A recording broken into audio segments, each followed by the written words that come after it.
नहीं दोस्तों, आज हम बात करने वाले हैं भारत की राज्य व्यवस्था तथा भारत के संविधान। आज हम देखने वाले हैं एक और महत्वपूर्ण सब्जेक्ट जो है कि है पॉलिटी। और पॉलिटी की आज हम बेसिक से शुरुआत करने वाले हैं। देखिए दोस्तों, किसी भी चैप्टर क्लास को यानी कि किसी भी आप या फिर चैप्टर या सब्जेक्ट को पढ़ने के लिए आपको सबसे पहले उसका बेसिक मजबूत करना होगा। अगर पिलर किसी घर का मकान का मजबूत होगा तभी वो मकान ऊंचाई पे जा पाएगी। तो दोस्तों हम देखते हैं भारत की राज्य व्यवस्था तथा भारत के संविधान।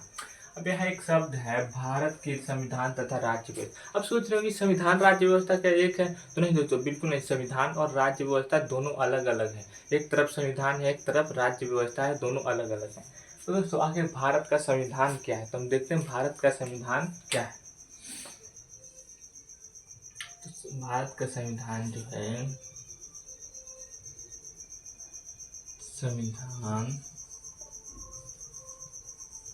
संविधान किसी भी देश का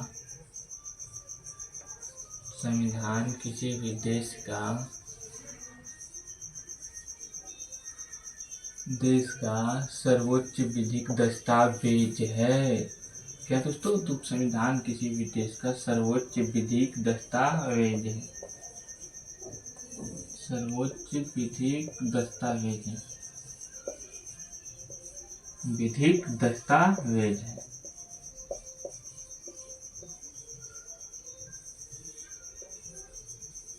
तो इसका मतलब क्या हुआ? सर्वोच्च विधिक दस्तावेज है। तो दोस्तों सर्वोच्च का मतलब हुआ ऊंचा, यानी कि सबसे ऊंचा।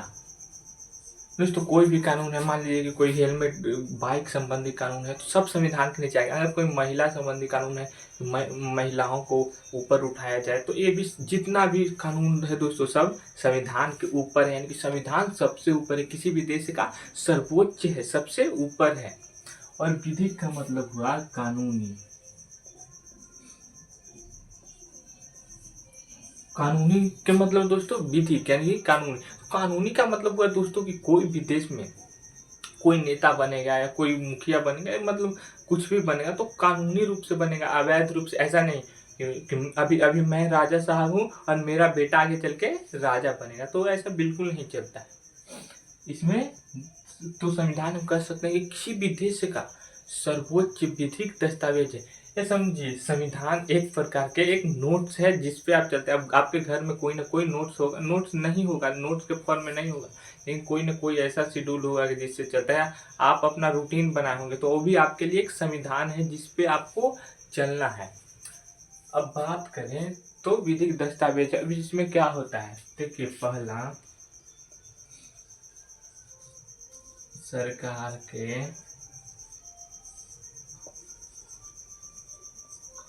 सरकार के अंगों, कार्यों, शक्तियों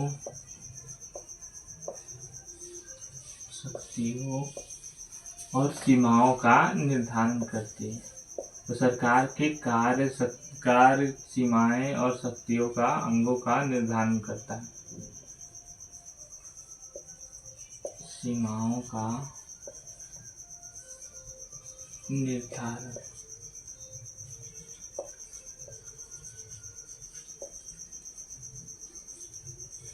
निर्धारण करते कौन दोस्तों? संविधान किसी भी देश का सर्वोच्च विधिक दस्तावेज है। जो सरकार के अंग, आप सुने होंगे सरकार के अंग कितने होते हैं? कार्यपालिका, न्यायपालिका और विधायिका, 3 अंग होते हैं सरकार के। अब 3 अंगों को नियंत्रित संविधान क्या बोले, सब संविधान के नीचे आएगा, कानूनी है, क्योंकि इसी पे कार्यपालिका, विधायिका, न्यायपालिका सब चलेगी। तो कार्य होगा। अब क्या शक्तियाँ?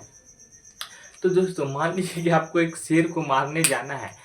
आप ऐसा तो नहीं कि आप उसके लिए एक छोटा सा चाकू लेके जाएंगे, आपको उसके लिए राइफल लेके जाना पड़ेगा, बड़ा राइफल लेके जाना पड़ेगा। नहीं तो आप जाएंगे शेर को मारने, पता चला कि शेर आपको ही मार दिया। तो उसी प्रकार सरकार के कार्यों, शक्तियों और अंगों को 3 अंग होते हैं। और कार्य, सरकार क्या कर रही है? अब सरकार जनता के लिए लाभकारी योजनाएं ला रही है, जैसे वृद्धा पेंशन, छात्रवृत्ति, सब योजनाएं ला रही है। तो संविधान कहीं ना कहीं निश्चित उसको करता है, सब संविधान के नीचे ही आती है। और उसके बाद सीमाओं। दोस्तों यहाँ देखिए, यहाँ पर है सरकार, यहाँ जनता, अब दोस्तों सरकार को अगर पूर्णतः छूट दे दिया जाए, अगर सरकार की कोई सीमाएं नहीं हो, तो सरकार जब चाहेगी, अगर आप खेल रहे हैं, मान लीजिए कोई आप गेम खेल रहे हैं, पढ़ रहे हैं, पुलिस आए और 2 डंडा मारे और आपको पकड़ कर ले जाए, तो मतलब सरकार की सीमाएं अगर तय नहीं होगी तो सरकार क्या हो जाएगी, तो निरंकुश हो जाएगी। तो सरकार निरंकुश हो जाएगी, जिसके कारण लोकतंत्र बिल्कुल बिगड़ जाएगा। तो क्या कहते हैं, सरकार के जनता के भी संबंध स्थापित करते हैं। और जनता भी ज़्यादा स्वतंत्र न हो जाए, तो पता चला कि कहीं भी दारू पी के स्टेशन पे कहीं भी ड्रामा करने में लगे हैं। तो सरकार और जनता के बीच संबंध स्थापित करती है कौन, तो संविधान। सरकार के अंगों, कार्यों तथा शक्तियों का निर्धारण करता है संविधान। उसके बाद अगर हम बात करें तो सरकार और जनता के बीच संबंध स्थापित करता है। सरकार और जनता के बीच संबंध स्थापित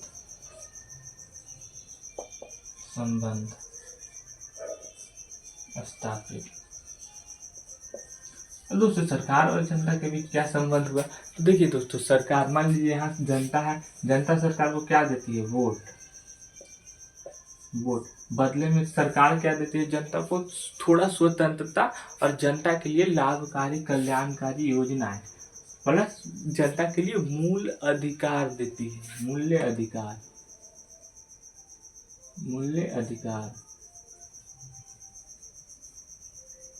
देती है।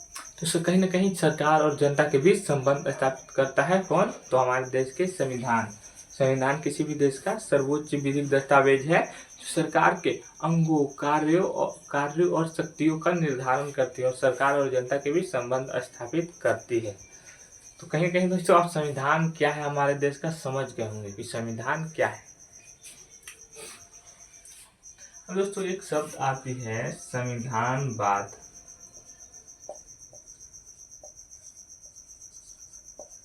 क्या, संविधानवाद।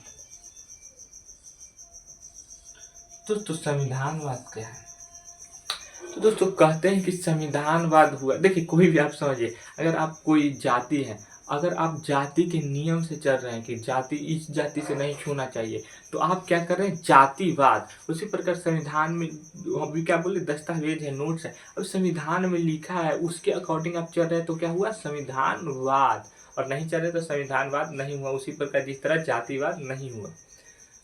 तो इसमें क्या होना चाहिए, संविधान में होना चाहिए पहला लोकतांत्रिक मूल्य,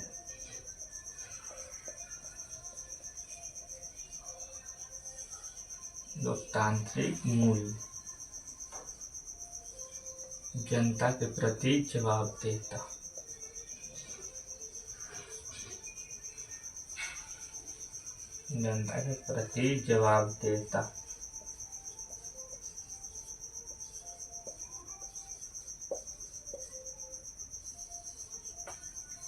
विधि का शासन,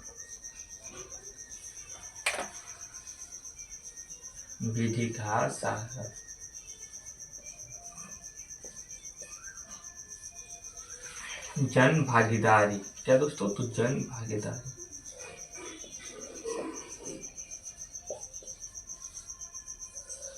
भागीदारी, तो दोस्तों इन चारों शब्दों जहां निहित होंगे वह क्या होगा, संविधानवाद। ठीक है, लोकतांत्रिक मूल्य क्या है, मतलब कि कोई भी अगर राजा है, मतलब अभी हमारे देश में प्रधानमंत्री है, तो वह चुने जाएंगे, जनता के द्वारा चुने जाएंगे, ना कि वह हमेशा रहेंगे और आगे चल के उनका कोई रिश्तेदार है जिसको मन किया उसको बंद किया, ऐसा बिल्कुल नहीं है। हमारे देश में अभी मोदी है, मोदी गए, दूसरा आएगा, वो भी चुनाव के माध्यम से आएगा, तो वही है लोकतांत्रिक मूल्य। जनता के प्रति जवाब देता है, नहीं सरकार कोई भी काम करेगी तो जनता को जवाब देगी, जनता के प्रति जवाब देता। अब जनता के प्रति किम जोंग के बारे में आप सुने होंगे, उत्तर कोरिया में, वहाँ संविधानवाद नहीं है। तो किम जोंग से अगर कोई पूछे कि आप ये क्यों किए, तो उसको फांसी पे लटका देगा। लेकिन भारत में वैसा नहीं है, जनता के प्रति जवाब देता है। विधि के शासन, कानूनी शासन, हम बताएं कानूनी शासन क्या है, कि सब कानूनी रूप से चले। उसके बाद जन भागीदारी, हर चीज में जनता से पूछ लिया जाएगा कि ये करना उचित है या अनुचित है। तो इन सब चीज जहाँ रहेगा उसे संविधानवाद कहते हैं। उसे संविधानवाद कहते हैं।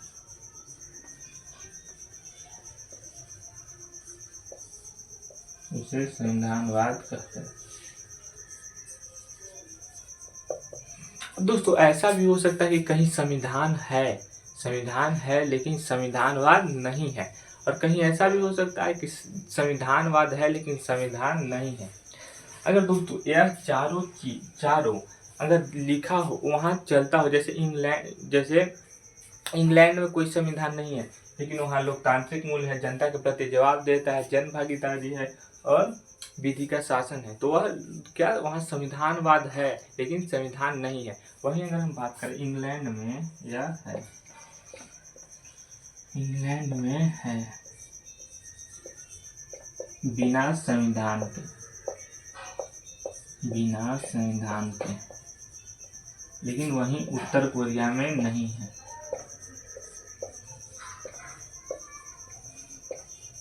उत्तर कोरिया में नहीं है। उत्तर कोरिया में नहीं है दोस्तों। उत्तर कोरिया का संविधान है पूर्णतः लिखित, लेकिन क्या लिखा है?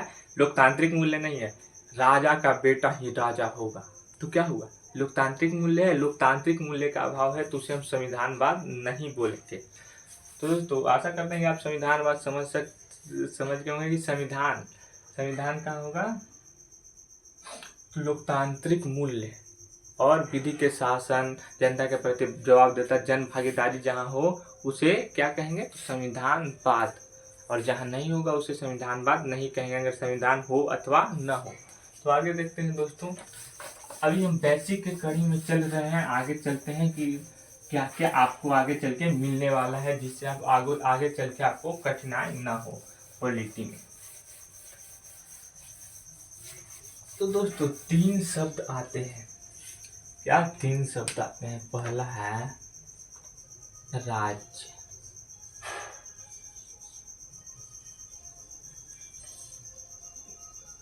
दूसरा है देश, तीसरा है राष्ट्र, तो राज्य क्या है दोस्तों? राज्य क्या है? तो मान लीजिए कि ये अपना देश इंडिया है। तो दोस्तों अगर इंडिया को हम राजनीतिक रूप से देखें कि इंडिया में मान लीजिए कि राष्ट्रपति बना, प्रधानमंत्री बने, मुख्यमंत्री बने, इन सब नज़रिए से अगर देखें कि भारत में राजनीतिक दृष्टिकोण से कि कौन प्रधानमंत्री बन रहे हैं, कौन राष्ट्रपति बन रहे हैं, कौन उच्च न्यायालय के कुछ बन रहे हैं, तो इन सब नज़रिए से अगर राजनीतिक दृष्टिकोण से देखें तो भारत एक राज्य है। अब ऐसा नहीं कि बिहार यूपी वाला आप राज्य सोच रहे होंगे, अब इसके बारे में आपको पता चलेगा। इसके 4 तत्व, राज्य के 4 तत्व होते हैं, जो कि राजनीतिक रूप से राज्य, ना कि आप भौगोलिक रूप से सोच रहे हैं, राजनीतिक रूप से इसके 4 तत्व होते हैं। पहला है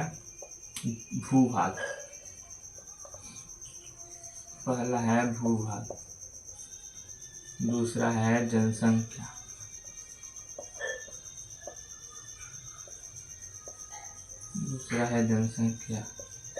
तीसरा है सरकार, चौथा है संप्रभुता।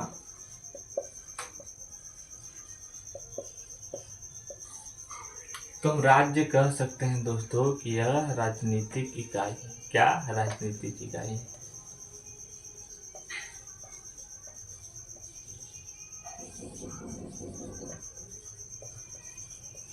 राजनीतिक इकाई। अब भूभाग, जनसंख्या, ये सब क्या हो गया? तो अगर बात करें कि भारत के 4 तत्व है, मतलब राज्य के 4 तत्व है सब। अब कोई भी राज्य स्थापित करना है तो सबसे पहले जमीन चाहिए, कहीं ना कहीं फर्श पे जमीन चाहिए, नहीं तो क्या आप आसमान में राज्य स्थापित कीजिएगा? उड़ते उड़ते राज्य स्थापित नहीं, सबसे पहले भूभाग। अब भूभाग पे राज्य स्थापित करने के लिए राजनीतिक का चुनाव हो रहा है, तो उसमें जनसंख्या चाहिए, क्योंकि कोई ना कोई राष्ट्रपति बनेगा, कोई ना कोई वोटिंग करेगा, तो जनसंख्या और सरकार होनी चाहिए। जैसे बिहार को चलाने के लिए सरकार है नीतीश बाबू, बिहार सरकार चला रहे हैं, वही भारत को चलाने के लिए प्रधानमंत्री मोदी जी हैं। लेकिन संप्रभुता क्या बिहार में है? बिहार जो चाहे वो कर सकता है? तो बिल्कुल नहीं दोस्तों। उस पर अगर ज़्यादा बिहार के में जो शासन कर रहे हैं अभी नीतीश, अगर वो ज़्यादा कुछ करेंगे तो उस वहाँ राष्ट्रपति शासन केंद्र के द्वारा लगा दिया जाएगा। तो बिहार में स्वतः संप्रभुता नहीं है, जिसके कारण बिहार राज्य नहीं है। वहीं भारत में चारों तत्व निहित है, इसलिए भारत राजनीतिक दृष्टिकोण से एक राज्य है। इन 4 चीजें निहित है दोस्तों। आप हमेशा सरकार के बारे में सुने होंगे कि अभी मोदी गवर्नमेंट, मोदी सरकार चल रही है। बाद में कोई ऐसे सोचते हैं कि राहुल गांधी जीत जाते तो सही रहता, लेकिन सरकार आप करते हैं। लेकिन क्या जानते हैं आपकी सरकार क्या है? तो दोस्तों आज हम बताने वाले हैं कि सरकार क्या है। तो अगर सरकार की बात करें तो राज्य रूपी संस्था को, मान लीजिए कि राज्य एक संस्था है, राज्य रूपी संस्था को चलाने वाली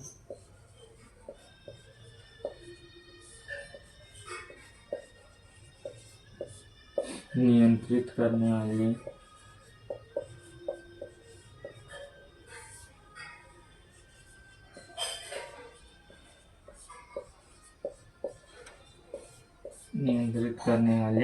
संस्था को सरकार कहते हैं।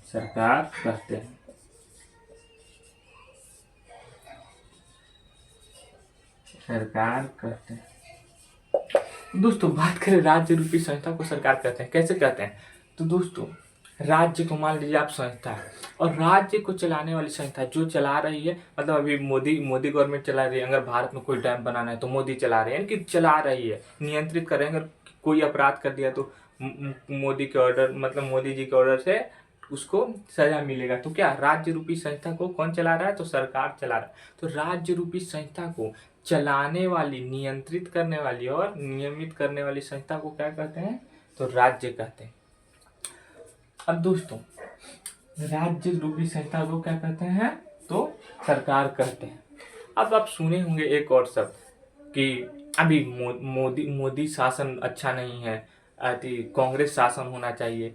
तो क्या शासन क्या है दोस्तों? शासन का तात्पर्य क्या है? तो हम बात करने वाले हैं शासन क्या दोस्तों? तो शासन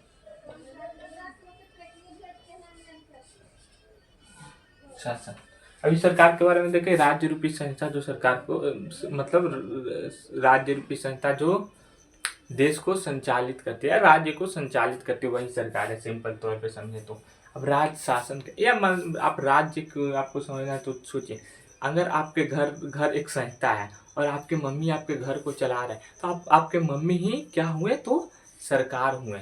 अब आपके घर को चलाने वाली, संचालित करने वाली, आप जब बदमाशी करेंगे तो मारेंगे, नियंत्रित करने वाली संस्था ही राज्य। अब बात करनी है शासन। तो क्या है शासन? तो शासन दोस्तों सरकार यदि करता है, सिंपल तौर पे इसको समझे दोस्तों, सरकार के द्वारा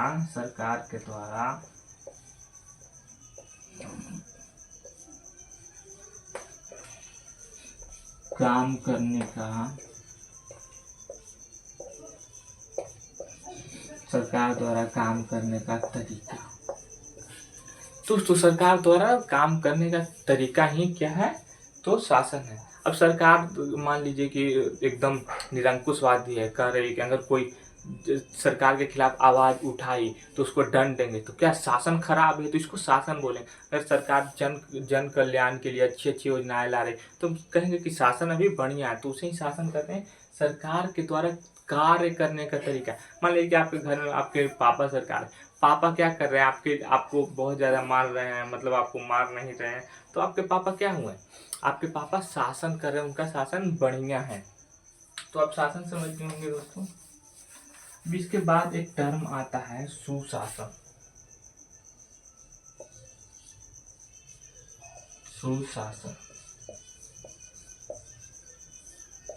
इसमें होता है दोस्तों minimum government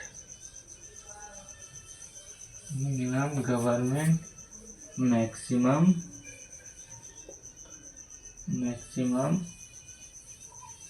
governance, maximum governance.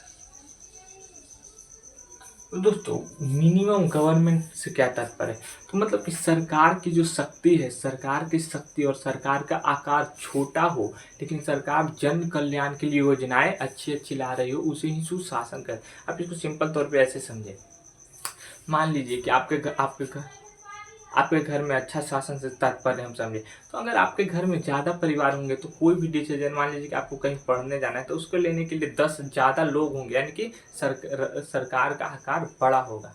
तो इससे क्या होगा कि कोई ना कोई कुछ ना कुछ कहेंगे, अगर गया तो वहाँ से नहीं आया, तो सब अलग अलग आइडिया देंगे। तो सरकार बड़ा होगा, यानी कि परिवार आपका बड़ा होगा, तो कहीं ना कहीं उसमें ज़्यादा अड़चन आएगी। तो हम कह सकते हैं कि सरकार छोटी होनी चाहिए और सरकार की शक्तियाँ सीमित होना चाहिए, सरकार की शक्तियाँ सीमित होना चाहिए और जन कल्याण के लिए योजनाएं काफ़ी ज़्यादा आना चाहिए। तो इसे हम समझ सकते हैं सरकार अर्थात सरकार का आकार और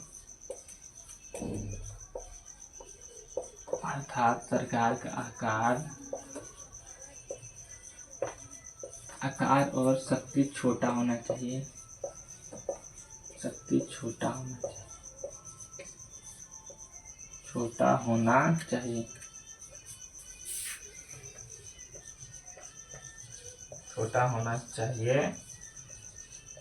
और जन कल्याण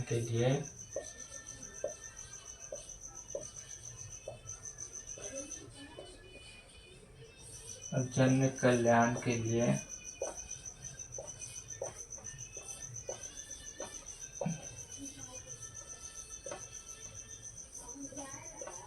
अधिक कार्य करें।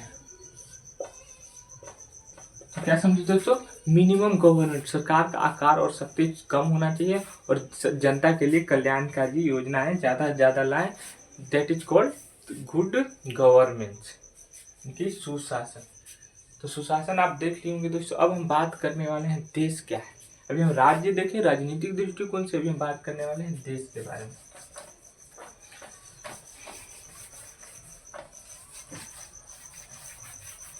क्या देखने वाले हैं, देश। तो देश दोस्तों यह भौगोलिक इकाई है, अब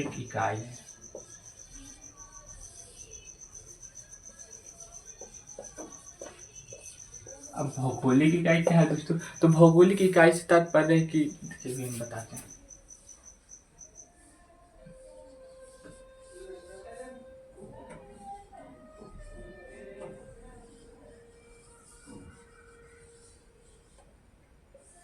मान लीजिए कि यह भारत है और भारत के अगर हम ऊपर देखें, काराकोरम देखें, इधर हम देखें कि पश्चिमी घाट पर्वत श्रेणी, पूर्वी घाट पर्वत श्रेणी, इधर हम हिमालय पर्वत से बाउंड्री देखें, इस दृष्टिकोण से हम देखें, भौगोलिक दृष्टिकोण से देखें कि हमारे देश की सीमाएं ये है, यहाँ झरना है, यहाँ झील है, इस दृष्टिकोण से हम देखें तो हमारा राज्य भारत एक देश है, यानी कि भौगोलिक दृष्टिकोण से भारत एक देश है।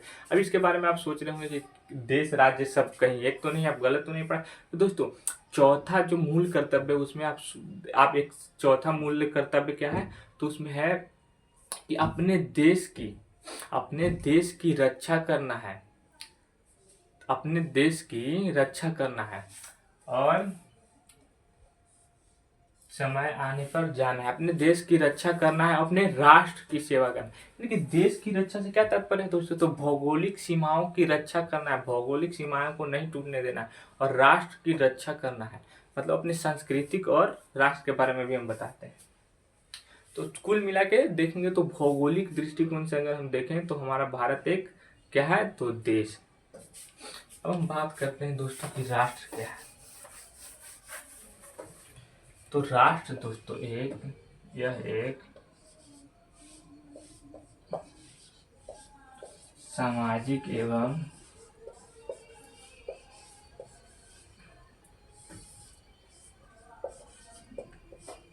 सांस्कृतिक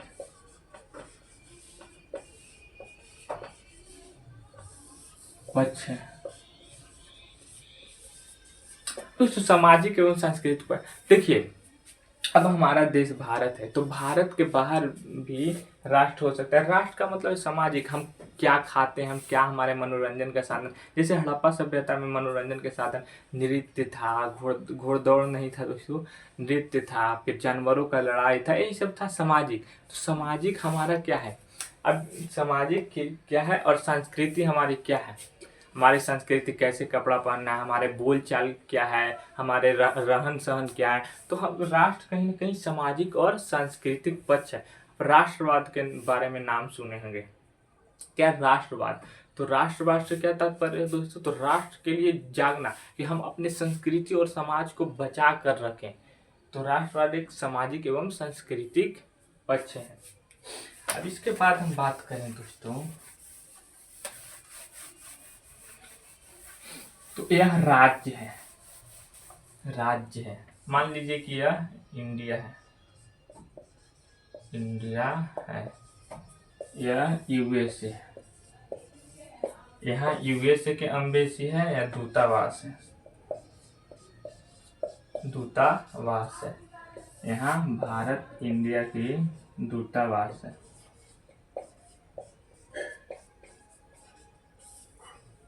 दोस्तों बात करें तो राज्य क्या बोले, एक राजनीतिक इकाई है। तो राज्य दोस्तों देश के बाहर भी पाया जाता है। जैसे भारत का अगर यूएसए में एम्बेसी है दोस्तों, भारत का यूएसए में एम्बेसी है, तो वहाँ भारत के राजनीतिक कानून लागू होंगे, ना कि अमेरिका के। और अगर अमेरिका के भारत में दूतावास है, तो वहाँ अमेरिका के कानून लागू होंगे, ना कि भारत के। अब यहाँ देखिए, भारत के यूएसए में जो दूतावास है, भारत के राजनीतिक दृष्टिकोण से लागू होगा, भारत के प्रधानमंत्री को ही वो लोग प्रधानमंत्री मानेंगे। तो हम समझ सकते हैं कि राजनीतिक दृष्टिकोण से राज्य देश के बाहर भी पाया जा सकता है, देश के बाहर भी, जैसे भारत का एम्बेसी यूएसए में है, तो राज्य देश के बाहर भी पाया जाता है। और ऐसा भी हो सकता है कि देश के अंदर राज्य नहीं पाया जा सकता है, देश के अंदर राज्य नहीं पाया जाता, जैसे यूएसए का यहाँ एम्बेसी, यहाँ दोस्तों यूएसए अमेरिका का ही कानून लागू होगा। अगर आप वहाँ गए बिना परमिशन के, तो आपको कान पकड़ के अमेरिका का कानून आप पे लागू कर दिया जाएगा। तो हम दोस्तों कह सकते हैं कि इंडिया यूएसए दूतावास अगर एक दूसरे देश में है, तो वहाँ आपका शासन है, और अपने देश में दूसरे देश का है, तो वहाँ आपका शासन नहीं है। तो एक राज्य के बाहर भी एक राज्य पाया जा सकता है, राज्य के अंदर भी राज्य नहीं पाया जा सकता है। यहाँ से हम ये समझे।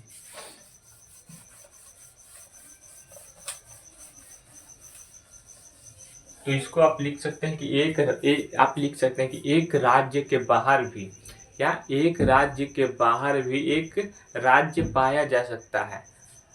अर्थात या ऐसा भी हो सकता है कि एक राज्य के अंदर भी राज्य पाया नहीं जा सकता है।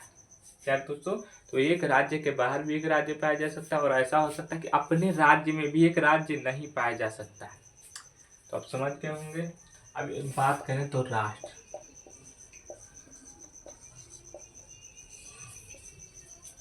तो राष्ट्र क्या है, तो राष्ट्र भी दोस्तों, राष्ट्र क्या बोले, एक सामाजिक एवं सांस्कृतिक।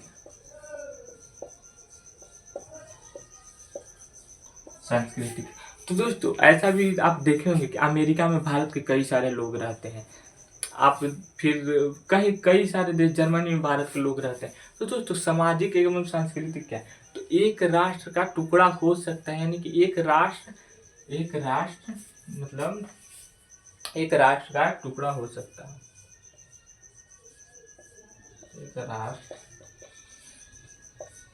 एक राष्ट्र टूट सकता है, एक राष्ट्र टूट सकता है। अर्थात एक देश के बाहर भी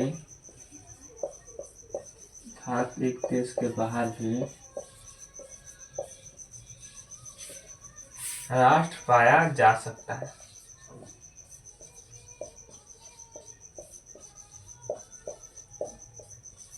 दोस्तों आप इसको ऐसे समझे, ये इंडिया है, या यूएसए, दोस्तों इंडिया के जो लोग यूएसए में रहे हैं उनकी संस्कृति मतलब वह अगर उनके यहाँ शादी होना है तो वो कैसे भी नाम रख लेंगे, खिंचू खिंचू जो भी रख लेंगे। लेकिन अगर उनके यहाँ शादी होंगे तो खोजेंगे वो पंडित जी कहीं, या कोई भी सांस्कृतिक कार्यक्रम अगर उसको आप दो डंडा धर के लगाएं तो वो मैया मैया के ही बोलेंगे।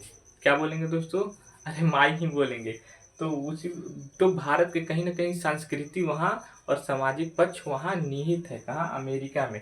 तो एक तो राष्ट्र क्या बोले, एक सामाजिक एवं सांस्कृतिक पक्ष है। तो राष्ट्र एक देश के बाहर भी पाया जा सकता है।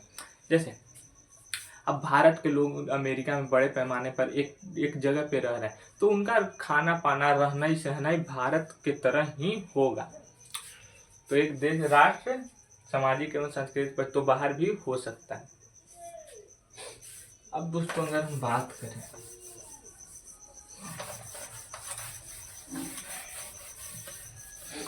एक और शब्द है नागरिक।